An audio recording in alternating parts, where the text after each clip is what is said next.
Cette blessure ne vient pas de l'ennemi, elle vient de votre propre corps qui essaie de se sauver lui-même. Quand vos pieds baignent dans l'eau froide, votre organisme décide que garder le cœur, les poumons et le cerveau au chaud est plus important que sauver vos pieds. Alors, les vaisseaux sanguins de la zone se contractent et vos pieds se retrouvent presque sans rien. Un tissu qui ne reçoit plus de sang ne reçoit plus d'oxygène et il commence lentement à mourir. Les nerfs lâchent d'abord, d'où l'engourdissement des pieds, puis la peau, et tout ce qu'il y a plus en profondeur suivent.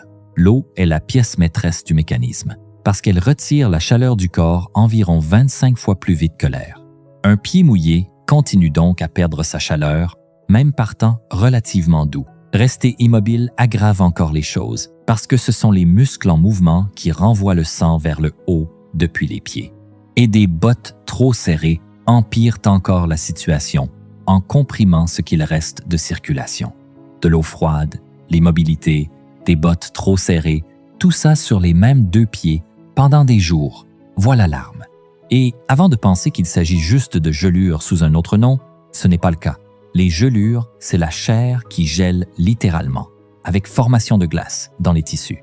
Et pour ça, il faut des températures sous zéro. Le pied des tranchées, lui, n'a pas besoin de glace du tout. Il apparaît au-dessus de zéro. On en a signalé par un temps aussi doux qu'environ 16 degrés Celsius, soit à peu près 60 degrés Fahrenheit, et il ne faut pas des semaines non plus. 10 à 14 heures de pieds froids et humides peuvent suffire à déclencher les dégâts, et c'est exactement pour cela que les armées continuaient à foncer dedans encore et encore, parce que personne ne s'attend à perdre ses pieds par un temps où l'on ne voit même pas son souffle. Le premier médecin à avoir correctement décrit ce phénomène fut Dominique Jean Larrey, le chirurgien en chef de Napoléon, l'homme qui inventa l'ambulance de champ de bataille à chevaux. Il rédigea la première description clinique en 1812, pendant la retraite de Russie de Napoléon. Pendant que l'armée se désagrégeait et que les pieds des hommes noircissaient, Larrey avait pourtant déjà remarqué quelque chose d'étrange des années plus tôt, près d'Eylau, en 1807, où ses soldats avaient passé des jours sous un gel intense, sans presque se plaindre de leurs pieds. Puis le temps se radoucit brusquement, et les pieds des hommes cédèrent d'un coup. Douleur, engourdissement, orteils qui noircissent. Et à partir de là, il comprit quelque chose de très en avance sur son époque.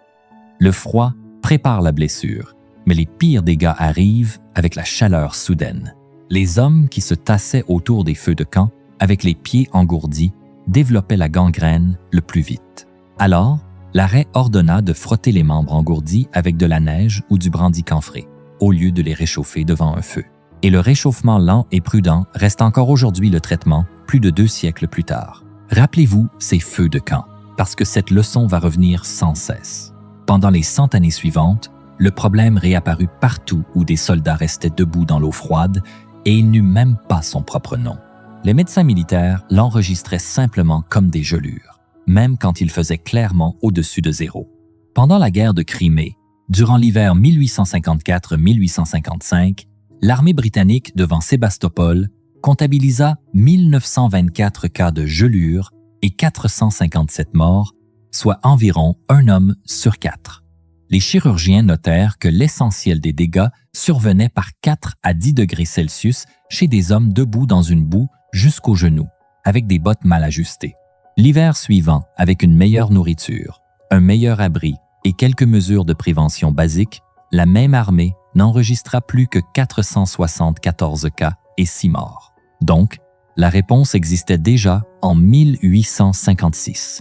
La même histoire se répéta ensuite pendant la guerre de sécession américaine, la guerre franco-prussienne, la guerre russo-turque et les guerres balkaniques, juste avant la Première Guerre mondiale, où des soldats turcs hors de Constantinople développèrent une putréfaction qui remontait des orteils jusqu'aux genoux dans un air à environ 5 degrés Celsius.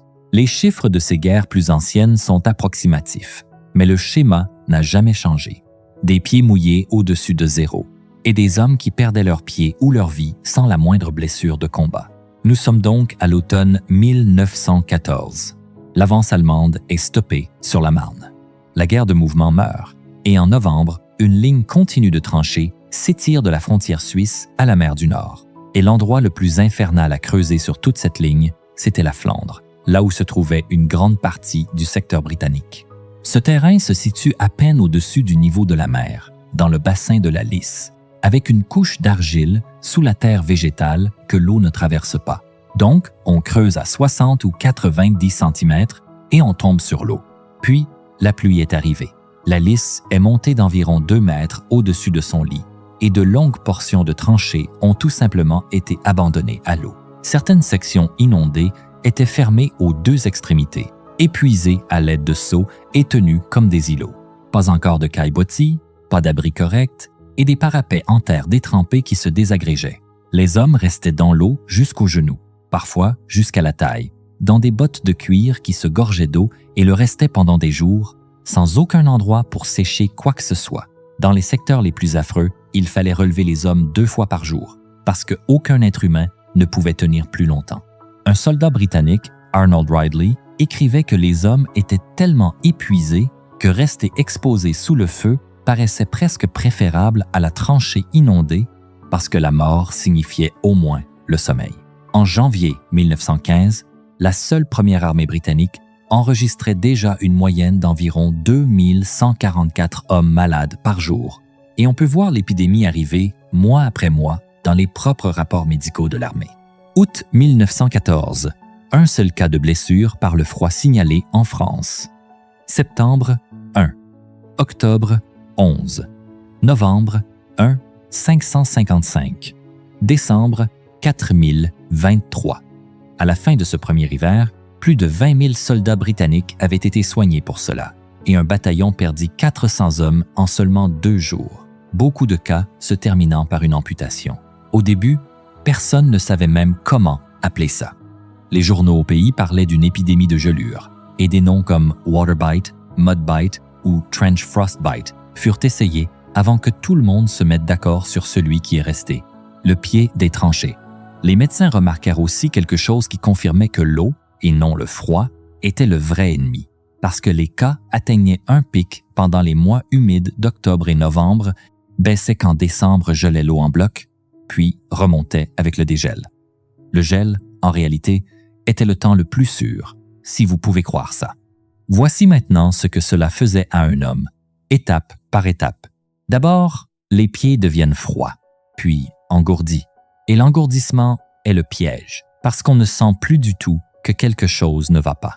Le sergent Harry Roberts décrivit des pieds si morts, selon ses mots, qu'on pouvait y planter une baïonnette sans rien sentir.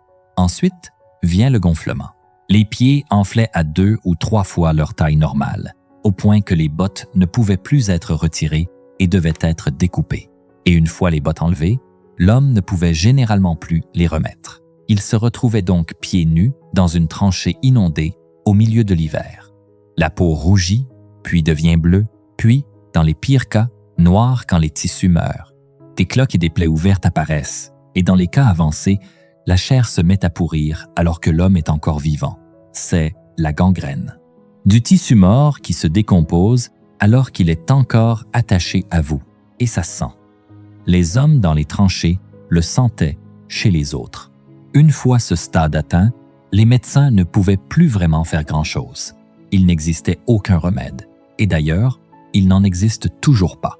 Le traitement consistait à se reposer, garder les pieds surélevés, les faire sécher lentement et attendre. Parce qu'un réchauffement trop rapide empirait tout. C'est encore la leçon du feu de camp de Larry, un siècle plus tard. Mais la partie la plus cruelle arrivait pendant la guérison, parce que lorsque le sang recommençait enfin à ramper dans ses nerfs engourdis, l'insensibilité se transformait en douleur extrême. Et les récits des postes de secours décrivent des salles entières de cas de pieds des tranchées où les hommes hurlaient toute la nuit pendant que la sensation revenait. Pour les pires cas, la seule issue était le chirurgien. Arthur Savage, un vétéran britannique, se souvenait d'hommes sanglotants, non pas à cause de la douleur, mais parce que leurs pieds des tranchées avaient gangrené et qu'ils savaient qu'ils allaient perdre une jambe. Les plus chanceux passaient des mois dans un hôpital en Angleterre, et beaucoup ne furent plus jamais aptes au front. Et le pire, c'est que pour les hommes de la ligne, ce premier hiver, c'était presque inévitable. Vous teniez une tranchée inondée pendant des jours. Il n'y avait nulle part où faire sécher les chaussettes ou les bottes. et même pas d'endroit sec où s'asseoir. Puis, l'uniforme lui-même se retourna contre eux. Les bandes moltières, ces longues bandes de laine serrées autour de la jambe de la cheville au genou, fonctionnaient comme un garrot souple. Et quand elles étaient mouillées, la laine rétrécissait et serrait encore plus, étranglant une circulation déjà affamée de sang. Des hommes épuisés restaient immobiles pendant des heures à la garde, et rester immobile, c'était exactement ce dont la maladie avait besoin pour faire son œuvre. Alors, comment l'armée a-t-elle réagi à une maladie qui dévorait son propre fantassin? Eh bien, la première vraie réponse n'a pas été médicale. Elle a été disciplinaire. Le pied des tranchées fut officiellement déclaré évitable, donc l'attraper devenait un échec, le vôtre ou celui de votre officier. Les unités qui en comptaient trop étaient enquêtées et leur commandant tenu pour responsable. Et cela resta la doctrine pendant des années, parce qu'encore en juin 1917, l'ordre permanent numéro 595 de la 4e armée affirmait que les pertes dues au pied des tranchées indiquaient, je cite, « une discipline défaillante ». Certains hommes furent punis directement pour leurs propres pieds en train de pourrir. Un simple soldat reçut 7 jours de punition pour avoir eu le pied des tranchées, ce qui signifiait des corvées supplémentaires dangereuses et crasseuses, y compris du travail en no man's land, tout en restant les pieds dans la même boue et la même eau qui avait causé sa maladie au départ. Ces pieds empirèrent à chaque nouvelle sanction, et les punitions ne s'arrêtèrent que lorsqu'il fut pratiquement estropié. Superbe système, vraiment. Une partie de la suspicion de l'armée venait du fait qu'un cas grave signifiait une évacuation vers l'Angleterre. Donc, pour certains officiers, le pied des tranchées ressemblait à un billet de retour qu'un homme pourrait presque se fabriquer discrètement. Mais vous devinez déjà ce qu'on obtient quand on traite une maladie comme un crime. Les hommes cachaient leurs pieds en décomposition jusqu'à ne plus pouvoir marcher. Ce qui a vraiment fonctionné est venu en même temps que les sanctions, avec un ensemble de mesures qui transformaient le soin des pieds en devoir militaire. Inspection quotidienne des pieds. Les hommes étaient appariés en système de binôme, chaque homme étant responsable des pieds de son camarade en les séchant et en les frottant avec de la graisse, parce que l'armée avait compris qu'un homme négligera volontiers ses propres pieds, mais qu'il ne laissera pas son copain perdre les siens. Et la graisse, c'était de l'huile de baleine, un seul bataillon en ligne, en brûlant environ 45 litres par jour. Donc, en plus de tout le reste, les tranchées sentaient désormais le poisson. Chaque homme avait 3 paires de chaussettes et en changeait au moins 2 fois par jour, avec des chaussettes propres qui montaient chaque nuit au front, avec les rations, dans des sacs étanches. Les bottes furent prescrites une pointure au-dessus, lacées lâchement.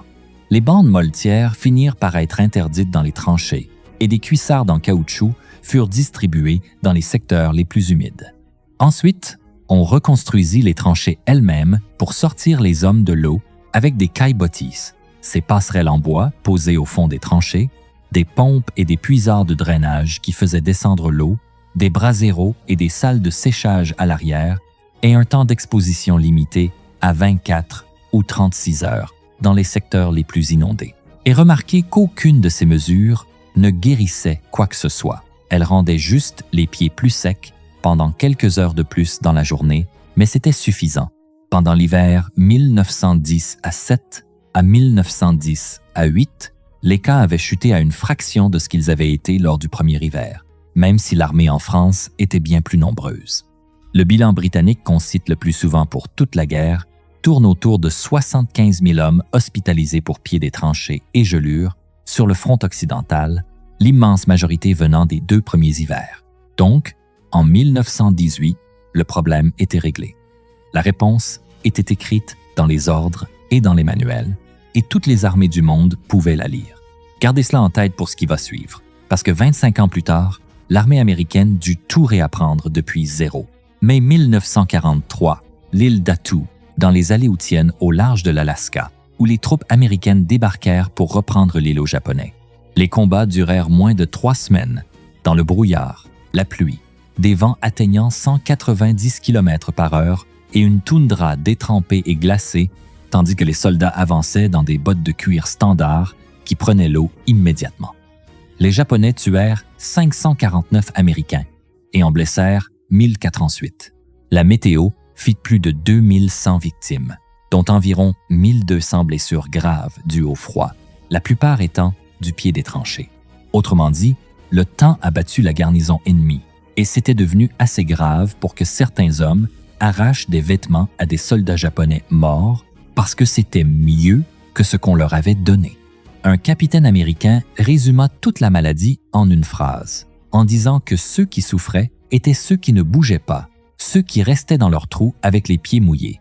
La leçon fut étudiée sur place, puis elle n'aboutit strictement à rien, parce que cet automne-là, quand les troupes américaines en Italie commencèrent, elles aussi à développer le pied des tranchées sous les pluies de montagne, et que la 5e armée compta plus de 5700 cas en 6 mois, le service médical sur place n'avait toujours aucune information sur ce qui s'était passé à Attu.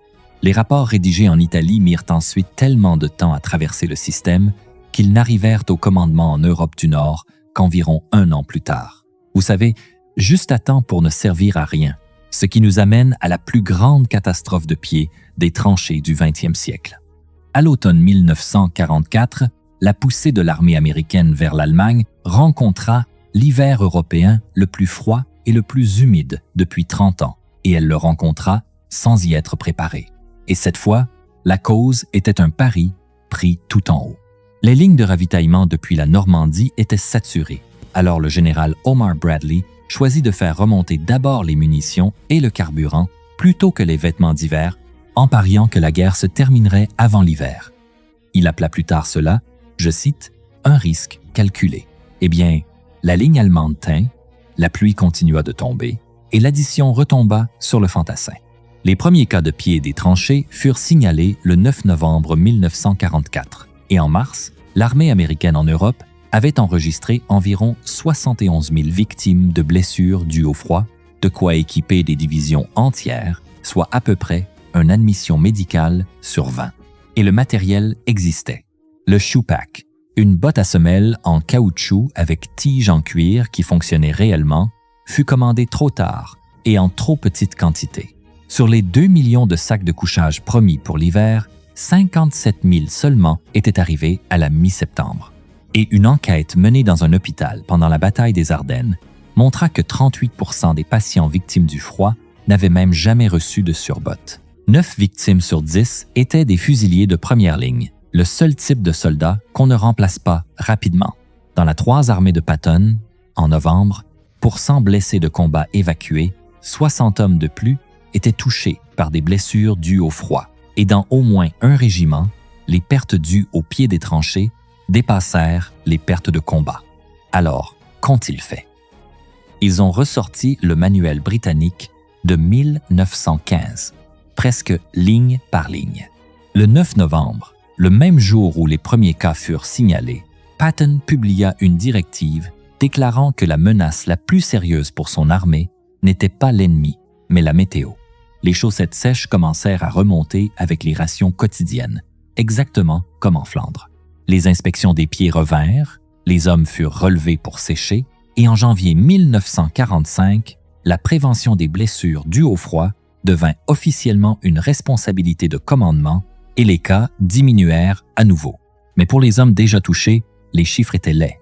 La victime moyenne du pied des tranchées avait besoin de 83 jours de convalescence, et la plupart de ceux qui revenaient n'étaient bons qu'à un service limité, donc leur guerre de combat était terminée. Et puis, il y eut l'insulte en plus. La plupart se virent refuser la Purple Heart, la médaille pour blessure reçue au combat, parce que le pied des tranchées fut classé comme une condition, je cite, « évitable » plutôt que comme une blessure. Évitable, bien sûr, par des hommes à qui l'on ordonnait de tenir une ligne inondée sans pouvoir la quitter, pendant que les bottes, qui auraient permis d'éviter cela, dormaient dans des entrepôts. Donc, les fusiliers ont payé cette décision 2 fois. On pourrait croire qu'avec les années 1980, des bottes modernes et du matériel moderne, cette histoire serait enfin finie. Eh bien, 1982, guerre des Malouines, et il fallut environ 25 jours aux Britanniques pour prouver le contraire. La campagne terrestre pour reprendre les îles traversa l'automne de l'Atlantique Sud, avec des températures moyennes d'environ 1 demi-degré au-dessus de zéro, sur un terrain qui n'était pratiquement qu'un seul et immense marécage de tourbes gorgées d'eau.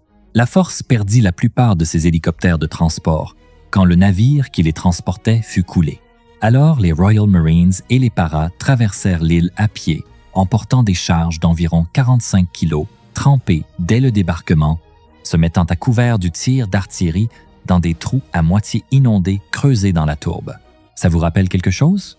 Une étude menée plus tard examina les quelques 3000 Royal Marines ayant débarqué, et 64% des répondants déclarèrent des symptômes de blessures froides aux pieds. Dans les unités d'infanterie, c'était 76%, 3 hommes sur 4.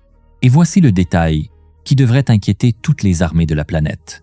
Entre eux, ces hommes portaient 46 types de bottes différents et aucun n'y changea quoi que ce soit. Des mois après la guerre, des tests trouvèrent une fonction nerveuse dégradée chez plus d'un tiers des hommes examinés, ainsi qu'une sensibilité persistante au froid chez la plupart, y compris chez des hommes qui se croyaient parfaitement rétablis. À ce stade, la maladie avait son nom médical moderne, Injury Without Freezing Due to Cold, mais le nouveau nom n'apportait aucun remède. Ce qu'il a apporté, des décennies plus tard, ce sont des procès. Un cas grave laisse des lésions nerveuses permanentes, des pieds qui brûlent ou restent engourdis pour le reste de votre vie. Un corps qui ne supporte plus le froid. Et avec tout ça, des carrières perdues et de la dépression. Le ministère britannique de la Défense a été poursuivi pour ses blessures par des centaines de ses propres soldats ces dernières années, avec des indemnisations individuelles allant jusqu'à plusieurs centaines de milliers de livres. Et les demandes se concentrent le plus lourdement sur un groupe parce que le MOD a reconnu des travaux indiquant que les soldats d'origine africaine et caribéenne ont environ 30 fois plus de risques de souffrir d'une blessure froide non gelante que le personnel blanc. Avec au moins 450 soldats du Commonwealth déclarés blessés de cette manière, sur une seule décennie, beaucoup ont été réformés médicalement ou limités à des affectations sous climat chaud. Et les chercheurs le disent clairement, la maladie reste mal comprise et il n'existe toujours pas de test définitif pour la diagnostiquer. Puis, les tranchées elles-mêmes sont revenues. Après l'invasion de l'Ukraine par la Russie en 2022, le front du Donbass s'est figé en ligne statique de tranchées et d'abris. Et dès le premier hiver de la guerre, des journalistes au front signalaient des cas de pieds des tranchées chez des soldats ukrainiens. Les descriptions auraient pu être écrites en 1914. Pluie et neige constantes, routes transformées en boue, hommes dont les bottes ne séchaient jamais, un soldat disant que son unité vivait littéralement dans un marécage. Des volontaires montaient des vêtements chauds et des chaussettes sèches aux unités de première ligne. Donc, plus de 200 ans après que Larry a vu les soldats de Napoléon pourrir autour des feux de camp, il n'existe toujours aucun remède contre le pied des tranchées. Il n'y a que la seule défense qui ait jamais existé, des pieds secs et des chaussettes sèches.